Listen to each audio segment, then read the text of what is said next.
রমাদান মাস সওয়াবের মাস, রমাদান মাস কোরআন নাজিলের মাস। এই কোরআন নাজিলের মাসে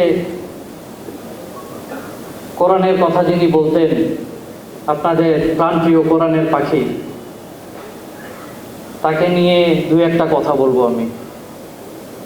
এখানে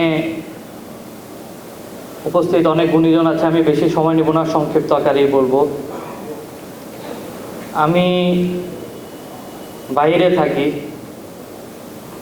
তো আমি যখন ওখানে এক বাঙালি ভাইয়ের সাথে আমার দেখা, কথায় কথায় আমাকে জিজ্ঞাসা করলো আমার বাড়ি কোথায়। তো আমি বললাম যে আমার বাড়ি পিরোজপুর। তিনি আমাকে বললেন যে পিরোজপুরে তো আমাদের আল্লামা সাইদির বাড়ি, আপনি কি চিনেন তাকে? তা আমি বললাম যে জি চিনি আমি তাকে। তো আমাকে বললো যে তার বাড়ি থেকে আপনার বাড়ির দূরত্ব কতটুকু?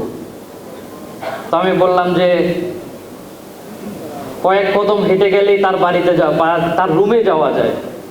সে খুব অবাক হয়ে বলল যে ভাই বুঝলাম না। আমি বললাম যে তিনি আমার দাদা, আমি তার বড় নাতি। সে অঝরে কান্না করে আমাকে জড়ে ধরে কাঁদলো। মানুষ এইভাবে ভালোবাসে তাকে। আর সেই তিনি তার শেষ দিন পর্যন্ত কোরআনের দাওয়াত দিয়ে গেছেন, কোরআনের পথে চলে গেছেন, নামাজ কায়েম করার কথা বলে গেছেন, কোরআনের কথা বলে গেছেন।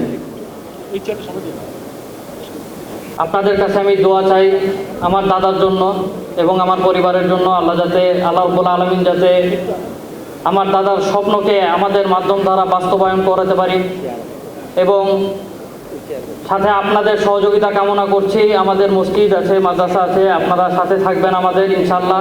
আমরা বাংলাদেশকে কোরআনের রাষ্ট্র হিসাবে কায়েম করতে চাই ইনশাআল্লাহ। এই বলে আমি আমার সংক্ষিপ্ত আকারে বক্তব্য শেষ করছি। আসসালামু আলাইকুম ওয়া রাহমাতুল্লাহি ওয়া বারাকাতুহু।